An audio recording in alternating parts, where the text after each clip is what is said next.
เข้าพร้อมในมือแต่งงานเป็นคำ1 บาทเป็นเงินสด28 ล้านกีบป้าไว้นำค่าเขยมีคำ1 บาท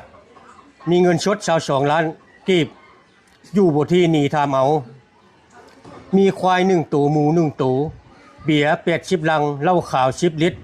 น้ำหวาน15 แพ็คน้ำดื่ม15 แพ็คน้ำแข็ง500 โลข้าวปุ้น10 เป๋าแป้งนัว10 ถุงได้ระบ่เพียฮะคนเพิ่นไปข้างัวตัวนึงมาเมื่อกี้นี่เอาเพียมาให้เอากำลังคึกคืนเลยถามไม่อู้พุ่นอ่ะไอ้ถามไม่อู้น้องกงตาแม่กงใจบ่กงตาน้องกงตาเสื้ออยู่บ่ถ้าไอ้บอกว่าไอ้โสดบ่มีไอ้ก็ได้แม่ของลูกกันนะเห็นตอนแรกเห็นเมียไอ้เอ้าไอ้เจอคำมาพวกกันเดินไปไอ้เจอคำนั้นมาแท้มันบ่นั่นนี่ถามนี่โสดบ่จะบ่โสดโอ้ยว่าสิเอาเป็นลูกไผเอาปกติถ้าเฮามีดองของไอ้ของน้องเฮานี่ได้ไปซอยบ่สิตลอดบ่น้องต้องได้ซอยกันเนาะเพื่องานของเฮาแม่นบ่เดี๋ยวงานเฮาไอ้น้องก็ไปซอยแบบสิเนาะความสามัคคีบ่ได้จ้างเลยพี่น้องเอ้ยบ่ได้จ้างเลยขอแต่เอาเบียร์มาพอบ่ต้องจ้างบ่ได้จ้างกันอยู่พี่เขาจะสามัคคีกันอีหลีบ่ว่าจะเป็นการล้มงัวล้มควายหมูอย่างต่างๆคือเวียกงานทุกสิ่งทุกอย่างคือมีแต่ไอ้แต่น้องที่เขาเจ้าจะมาซอยกันก็นี่แหละฮีตคองประเพณีวัฒนธรรมแบบเก่าๆดังเดิมความสามัคคีมันก็สิมีแบบสิอยู่ชนบทเฮาก็มีดีแบบสิก็คือความสามัคคีถ้าว่าอยู่ในเมืองอีหลีนี่ก็ยากสมควรอยู่ที่จะมีลักษณะแบบสีเจ้าได้มื้อใดแผนที่จะมีงานแบบสิยังบ่ฮู้เทื่อเนาะมีคนเบิ่งหลายอยู่ตอนนี้คนเบิ่งอยู่ประมาณล้านคนแล้วบ่ได้ไลฟ์สดแต่ว่าคนเบิ่งอยู่เดาเอาว่ามีคนเบิ่งอยู่ประมาณล้านคนเอาแชร์ให้แน่พี่น้องแชร์ให้ได้เพื่อสาวบ้านทุ่งจะได้ผัวไวๆปกติน้องก็ได้ออกไปเฮ็ดเวียกอยู่บ้านนอกเมืองนอกบ้านบ่ไปหาเรื่องมาวันที่ไปเฮ็ดเวียกอยู่ไสอยู่ไทยมื้ออื่นก็ไปแล้วพอดีแล้วเวียกนี้เนาะคัดสลายสาวลาวไปไทยนี่มักจะมีผู้บ่าวอยู่พูดเลยได้บ่าวไทยอยู่พูดเลยได้มีคนทักอยู่บ่คันเพิ่นยังผู้ใดที่ เห็นเพิ่นก็ทักเพิ่นได้เด้อพี่น้องเด้อทักบ่ต้องทักละทักแล้วขอพร้อมเลยมันจังสบายบ่ต้องคบกันนานเดี๋ยวมันจะเบื่อ2 เดือนพอแล้ว2 เดือนพอเอาเลยยกข้าว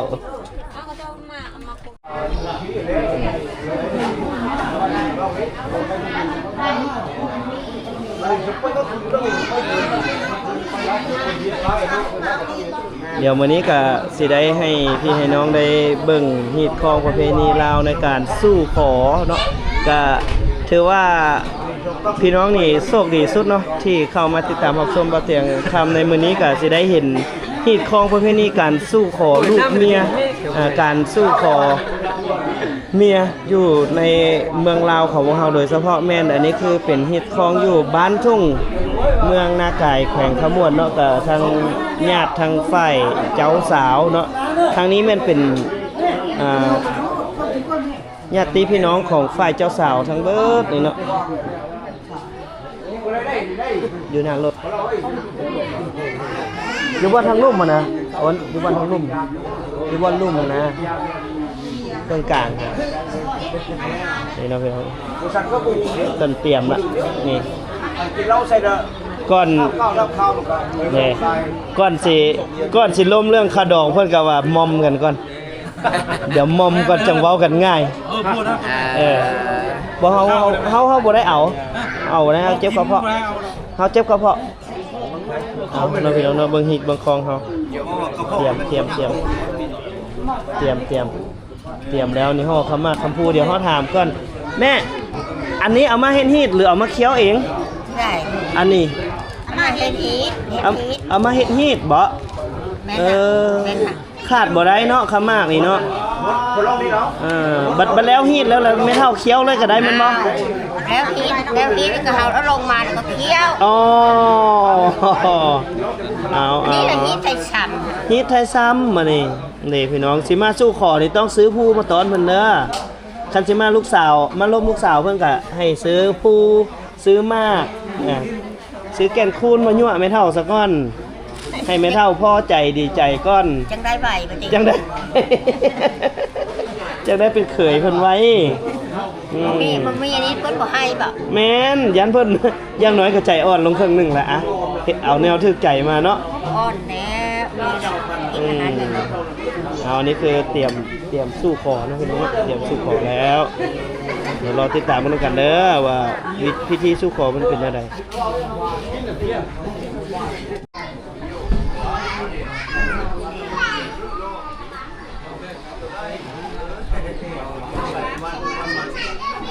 เรือลำน้อยนะมานะแม่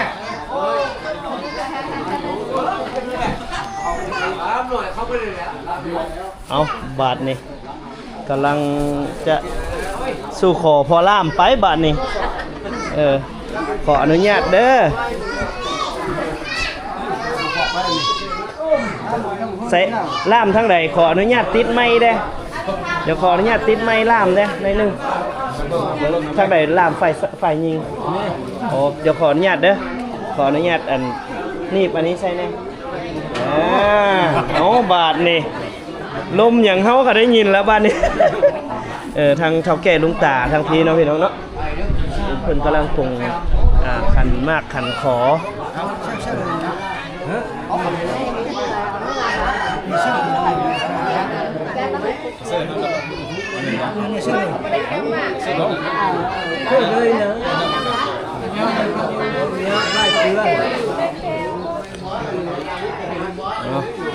สิไปขอทางใดเนาะบ้านนี้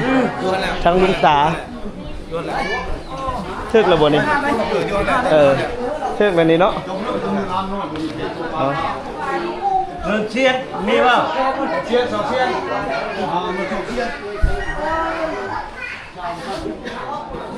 เงินห้างน่ะ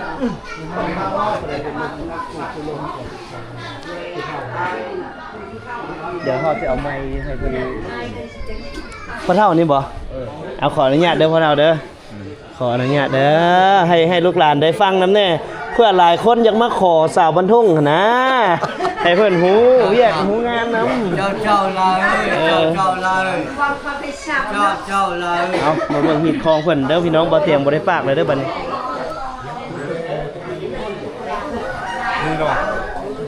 ชื่อฮันเลย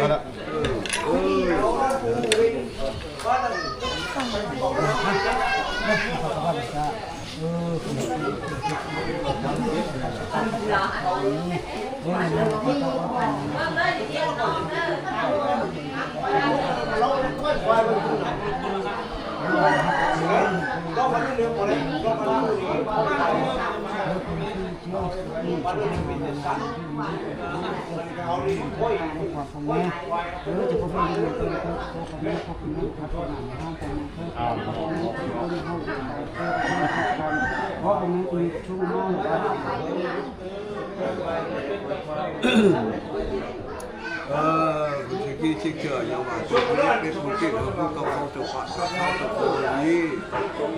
ที่เจอมีลูกค้าปลาอ้อยเกิดมาแล้วชุ่มผักเป็นเรื่องไว้แปลงได้แล้วคือว่าการยึดก็ขึ้นมาในยุ่งไปชักมีหมดพวกไปทุกมีหมดไว้มาละพิษไปชื่อด้วยแก้วด้วยแม่ด้วยควายแม่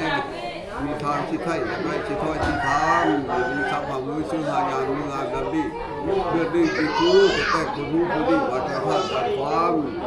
แม่ก็ไปตั้งของน้ำของห้าของเมืองเลยทำกวนก่อนจะวนบนหัวไม่ควรจะพาเราไปจะไปว่ากับทุกข์มากเราไม่เลยมันไป belum nước cái không vào sao các bạn là trăm nữa tham trong chiên tham trong chiên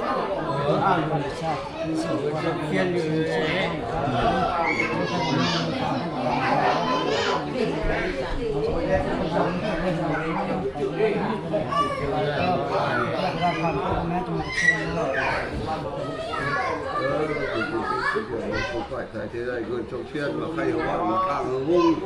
khay cũng bên đi khăn khay cũng bàn thập bàn đó của mẹ cũng tỉnh lịch sử thì thôi làมีความจะเชื่องผมแม่ก็มาตัดกองหน้าวางผมเมืองใครดูว่าวันจวนห้องวันสะพานแก้วแก้ว nữa đây dạ vâng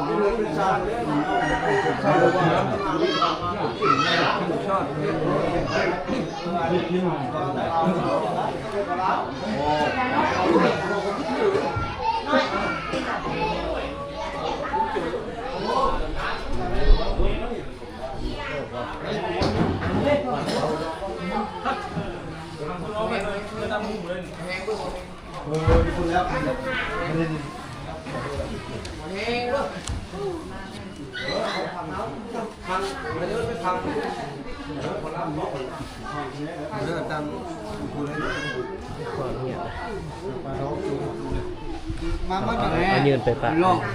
โลจอปูเรียมาเนี่ยโลมองอ่ะ เอาใส่นี่ก็ได้ ฟังโลจอผู้ใจเนี่ยได้ยินโลผู้ใจมาเนี่ยเราเอ้ยตาหน้าจะตาเล่เลยนี่นะลูกท่านมาพอเล่เนี่ยน้องพอก็สงบสงบพอนักกินนักแก่จะตั้งกำทองไผ่เนาะนี่ละอย่าบอกนั้นนี้เนาะปฏิวัติตั้งที่ตั้งกองนะจริงๆทุกสิ่งร่างเนี่ยจะมาครั้งเดียวแล้วแล้วก็เราจะตั้งหน้ากันเราจะไปบอกเรื่องมีสองประเภททีนึงเราบอกเรื่องวิเคราะห์ที่สองเราบอกเรื่องหักแค่มีสองประเภทนั้นอันนี้ประเภทนึงเราแม่นเราเรื่องวิเคราะห์มีการลองรวมผลมัดมาพาดเราพาดไปเนาะ50 ล้านจะคำสมบัติประเภทคำพูดเนาะวันนี้คันโคนี่ถึงแล้วเดี๋ยวนี้เนาะ2 ล้าน 2 แสนวันนี้4 ล้านแล้ววันนี้เงิน4 มาเงินเบี้ยลุงตาเงินเบี้ยลุงตานี่มา2 ล้านวันนี้เขาพร้อมมือแต่งงานเงินสดละ30 ล้านนะครับ1 บาทอันนี้ประเภทนี้ครบอันที่สองเนี่ยเราก็เกียรติฮับแค่ดีนี่100 ลังขาย1 ตู้มันสมาพักวนแล้วนะ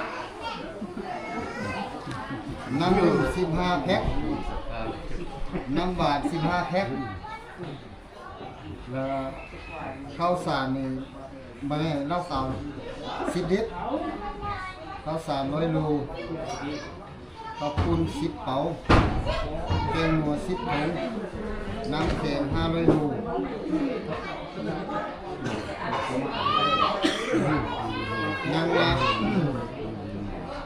ยังหมูน้อยตัวนี้อยู่เนี่ยใส่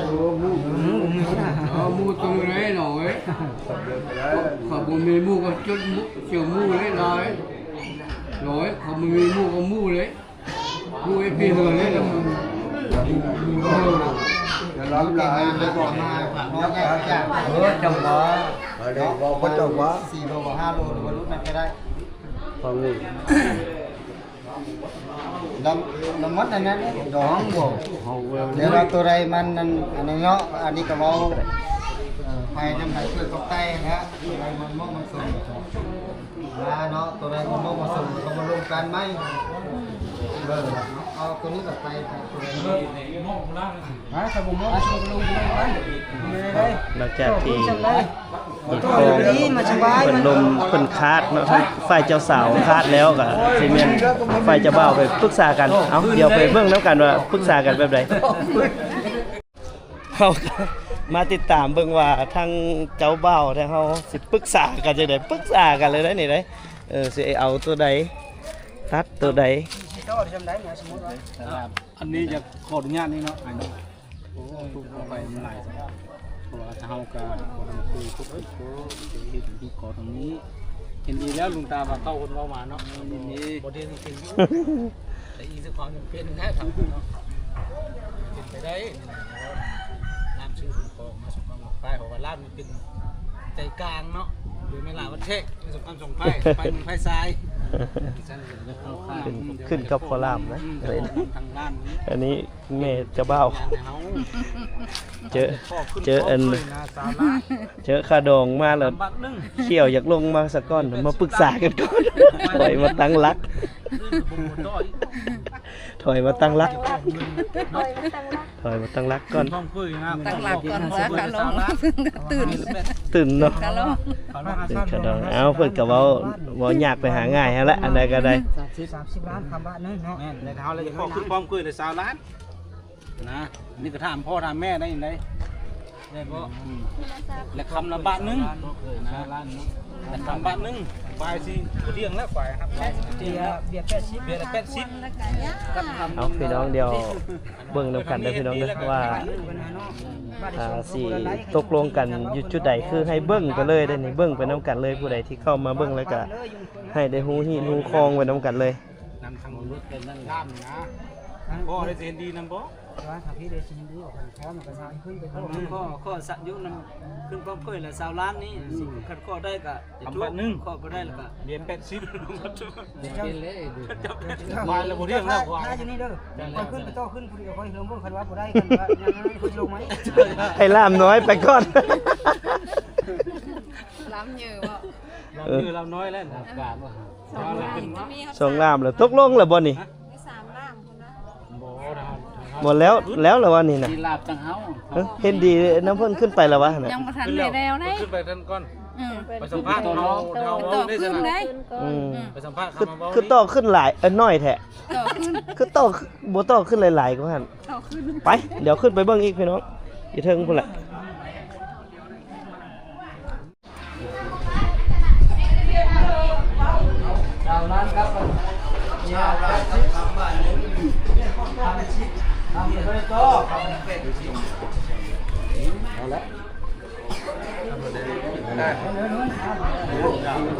ข้อแต่เงินครับเบียร์ เบิ่งคนลงไปเฮือนกันเด้อ เอาทางฝ่ายเจ้าสาวก็ขอไปล่มก็ที่บาทนี่มันต้องได้ล่มกันเบิดแล้วทางฝั่งใดก็ได้ ก็ส่งแนวนะก็ขึ้นพร้อมเคยละ20 ล้านเบียร์80ได้พ่อน้ำพ่อน้ำแม่เขาอ่านได้แล้วจืดนะ ผู้ใดก็อยากได้ไผอยากได้เขยเนาะ นั่นแหละนั่นแหละ ไอ้ล่ะเฮาจะได้เคย ทางนี้ก็จะได้เคยทางพุ่นก็จะได้ไผ พอเดียว อ่าแม่น เข้ากันไว้ก่อนเป็นไว้เด็กกินน้ำเมียตัวเงินตัวคนแล้ว แม่นอันนี้คือเหตุของพี่น้องเผ่าซ้ำแถวอยู่บ้านทงพี่น้องกะ แม่นเลย สิประมาณที่จริงอยู่สปปลาวเฮาก็สิประมาณนี้แหละในการสู้ขอใกล้เคียงกันว่าซั่นก็มีการต่อกัน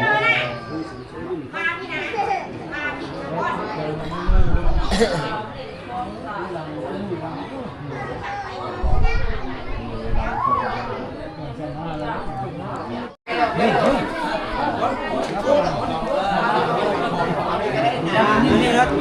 เรื่องอันนั้นตกลงแล้วว่าเขาของสาวแม่ล้านความว่านั้นตกลงตัวได้ทางอันโดนทางว่าเรื่องอันนี้ทิศบ่มีเรื่องตู้ลงเฮ็ดนั้นพาเส้นนั้น บ่เคยนั่นมันเอามันน้ำมันอยู่หั่นน่ะสิเม็ดให้ก็ช่วยเดียวก็ช่วยบ่ช่วยแล้วเป็นภาระกับผู้หญิง ยันว่า อันนี้วัคซีน ยัน บ่ กันแบ่งปันเดียวนะทำบ่หมู นี่ก็ไฟเฮาแล้วเนาะเฮ็ด นั่นแหละ แล้วเราเฮ็ดข้าวพ่อหันแล้วพ่อช่องนี่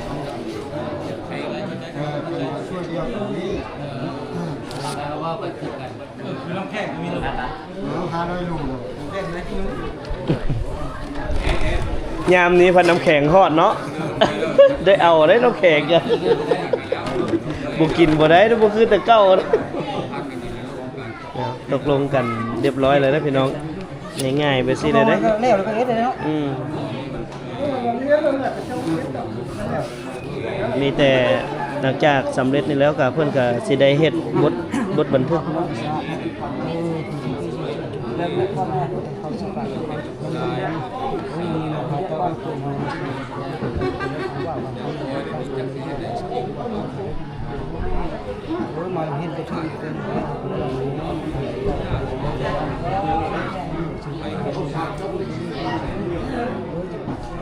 ก็ถือว่าสำเร็จแล้วได้พี่น้องบัดนี้ก็เพิ่นก็สิได้เฮ็ดบทบันทึกการสู่ขอก็สิได้จดบันทึกตามที่การตกลงกันระหว่างพ่อแม่ทั้งสองกับสองฝ่ายถ้าเบิ่งว่ามีอีหยังแน่เดี๋ยวบ่จะครับจะมาแจ้งให้ได้รับรู้ตามหลังเนาะว่าหีดคองเพิ่นมีอีหยังแน่เนาะเดี๋ยวสิสรุปให้บัดท้ายพี่น้อง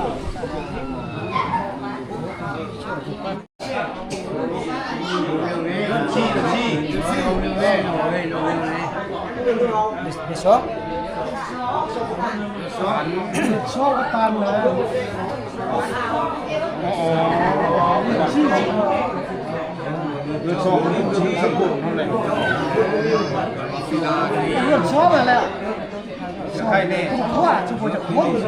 คือนัดปีหน้ามันบ่นี่อ๋อขอไว้ปีนี้พี่น้องแล้วปีหน้าแต่ง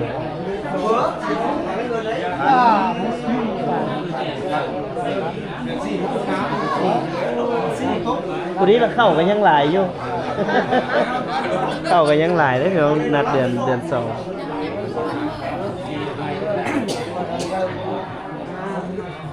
รอเบิ่ง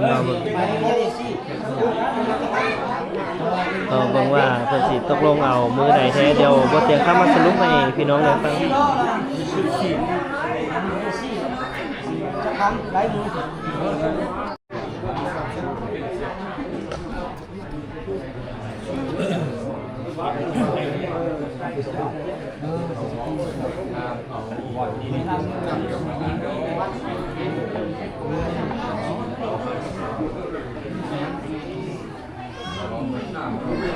คือ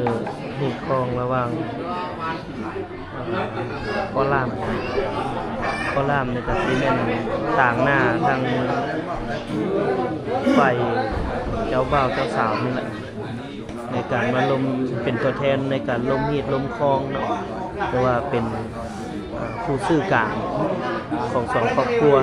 แล้วก็จะมีเฒ่าแก่ลูกตาทางฝ่ายเจ้าสาวเป็นผู้รับหีดรับคองเนาะแล้วก็จะมีทางการจัดตั้งบ้านนายบ้านพร้อมด้วยญาติพี่น้องของฝ่ายเจ้าสาวฮั่นที่ว่ามาเป็นผู้โอลมหีดคองกับเพิ่นกับสิตกลงกันในเมื่อก่อนแล้วว่าจะเรียกค่าดองเท่าใดมีอีหยังแน่เนาะจะต้องมามอบเนาะเดี๋ยวเฮาสิมาสรุปให้พี่ให้น้องฟังคืนอีกนี่ก็มอบกันตามมีตาม Ba cho mà nói.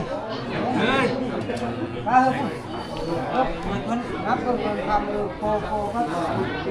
Leo สำเร็จเนาะบัดนี้เนาะคือว่าสำเร็จในการขอเป็นที่เรียบร้อยมีแต่ความบันทึกแล้ว อ๋อตอนนี้เขากำลังจะเฮ็ดบทบันทึกอยู่ทางนั้น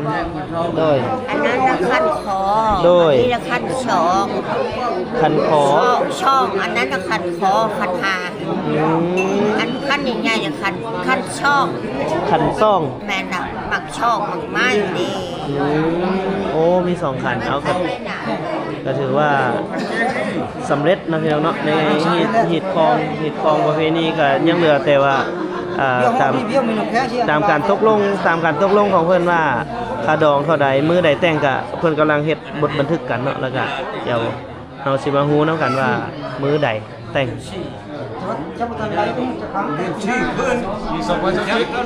มาพังเลยกันเนาะเอาแล้ว บ้านนี้ครับ ตาตรงกลาง นั่นเลยไกลๆเลย จ้าละขอความสงบหน่อยนึงเด้อ เอาบ้านนี้ก็เป็น แสงกดสดเขาเรียกพอเนียน ประกาศ กันจะตั้งเช่น การผ่านบทบันทึกพี่น้องว่าค่าดองเท่าไหร่ที่ครอบเป็นแบบไหนเจ้าบ่าวต้องเอาอย่างมาแน่แล้วก็มือใดแต่ง ข้าพ ตร เจ้างใน นี้ นา แหละ ต่างหน้าให้ทางในบ้านทุ่งนี่แล้วสิได้มาผ่านกับบทบันทึกโดยย่อในการชูโคสำหรับนี่เนาะละเอียดก็ที่ขออนุญาตเนาะที่ผ่านเลยถ้าประตูใดมันเพียงพอก็มีชิดตื่นได้เนาะทางการเมืองชาติรัฐประชาธิปไตยประชาชนลาวสันติภาพเอกราชประชาธิปไตยเอกภาพวัฒนธรรมเมืองละกายบ้านทุ่งวันที่4 เดือน 3 2026บทบันทึกการชูขอผู้บ่าวสาวอิงตามแนวทางนโยบายของภาครัฐที่มีต่อพนักงานราชการทหารตำรวจและประชาชนละเมืองเนาะพลเมืองลาวและอิงตามกฎหมายว่าด้วยครอบครัวแห่งสปปลาวและอายุเกษียณครบรอบมาตรฐานเงื่อนไขการสร้างครอบครัวใหม่และอิงตามการผูกพันมักฮักระหว่างผู้บ่าวสาวซึ่งเป็นเวลาโดนนานมาพอสมควรแล้วในเวลา3 โมงแรงนอที่เฮือนเจ้าสาวหน่วย3 บ้านทุ่งเมืองละกายแขวงขมวนได้มีวิธีสู่ขอตามหีดคองประเพณีระหว่างเท้าเคนไขบุญมีไซอายุ30 ปีอาชีพค้าขายซึ่งเป็นลูกของเท้าจานพลลาบุญมีไซได้นางไมเล่บุญมีไซปัจจุบันอยู่บ้านอุดมชุกเมืองละกายแขวงขมวนได้นางคำหวางคำมีอายุ39 ปีอาชีพชาวนาซึ่งเป็นลูกของเท้าบุญมีเนาะได้นางไมคำมีปัจจุบันอยู่บ้านทุ่งเมืองละกายและขมวนโดยช่วงหน้ากันระหว่างเท่าเก๋มาบนแล้วไอ้น้อง บ้านคนด้วยเจ้าโคกลูกสาวจะไปเข้าทางค่ายได้ทุกลงเห็นดีกันซึ่งมีรายละเอียดดังนี้1 น้อยว่าด้วยเงินหีดคองขันคอมี2 ล้าน 2เงินเบี้ยลุงตามี2 ล้านอีกข้อ2น้อยว่าด้วยเงินค่าสินสอดได้นื่นลุงตาได้ตกลงเอานำไผ่เขยเป็นคำ2 บาทเงินชด50 ล้านกีบเข้าพร้อมในมือแต่งงานเป็นคำ1 บาทเป็นเงินชด28 ล้านกีบป้าไว้นำค่าเขยมีคำ1 บาทมีเงินชด22 ล้านกีบอยู่บนที่หนีทาเมามีควาย1 ตัวหมู1 ตัวเบียร์80 ลังเหล้าขาว10 ลิตรน้ำหวาน15 แพ็คน้ำดื่ม15แพ็คน้ำแข็ง500 โลข้าวปุ้น10 เป๋าแป้งนัว10 ถุง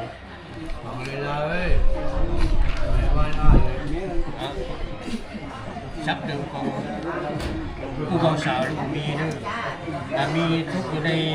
ว่าด้วยการสัญญาผูกมัดพ่อแม่เจ้าคู่ลูกตาทั้งสองฝ่ายได้ตกลงเอกภาพกันดังนี้ขีดหน้า1ถ้าฝ่ายชายประพฤติตน เบียดบดีอย่าปะลูกปะเมียโดยโมสมเหตุสมผลพ่อแม่ลูกตาจะปรับใหม่ตามมูลค่าคาดองที่ขาดไว้ขีดหน้า2ถ้าฝ่ายหญิงประพฤติตนบดีอย่าปะลูกปะผัวโดยโมสมเหตุสมผลทางเจ้าพ่อเจ้าแม่ปู่ย่าก็จะได้ปรับใหม่ตามมูลค่าเท่าเทียมกันกับฝ่ายชาย ดังนั้นจึงได้ สร้างวุฒิบันทึกฉบับนี้ไว้เกี่ยวกับไพ่ลงลายเซ็น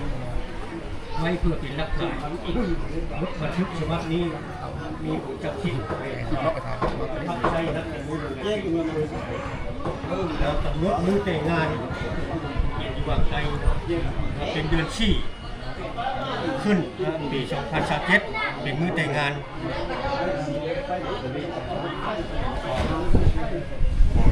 วัดพนันเนาะเรื่องของมันทุกนะมันก็ตามไปภาพเอกภาพแล้วที่ขอลายเซ็นตามสัมภาษณ์แล้ว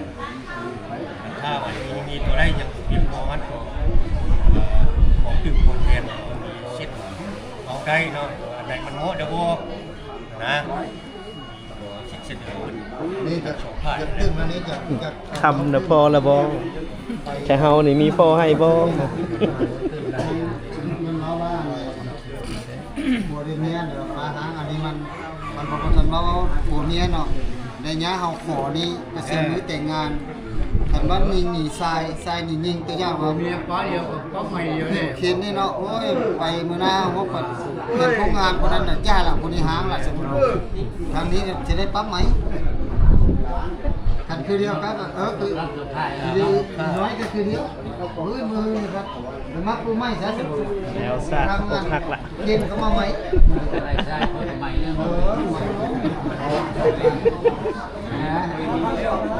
แล้วนี่ดีนะจะมาแต่งงานทักไผ่ใช่ดิ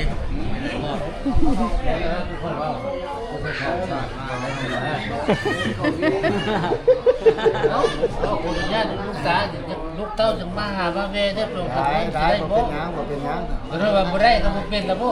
ได้แล้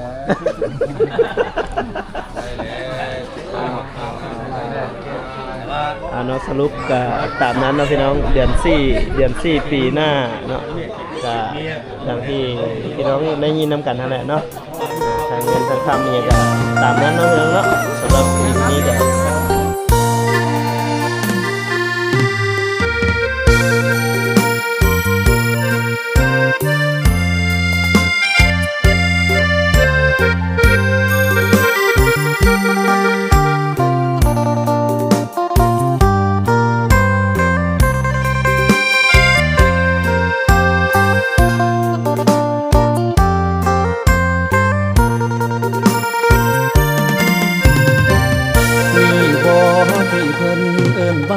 สายแนนอยู่คนละแดนยังได้มาเป็นแฟนกันพี่เป็นหนุ่มไทยข้ามฟ้าจากเมืองบึงกาฬ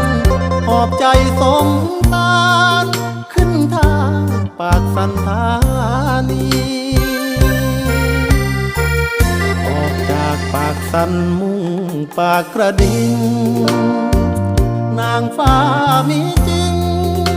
บนรถ2 แถวโซพีจึงเกิดตำนานฮัก2 แผ่นดินทันทีผ่านมาหลายปีฮักเขาบ่เคยห่างกันบ้านโพนเจริญคือหังฮักเขา2 คนผ่านกี่แดดฝนกี่หนาวบนทางสร้างฝันกอดกันร้องไห้หลายคราวยังสู้กัดฟันอยากยืนข้างกันแม้วันยากปางตาด้วยเกียรติผู้ชายไอ้ให้สัญญาบ่สิ้นชีวาแม้ดาวจะหามาให้จะรัก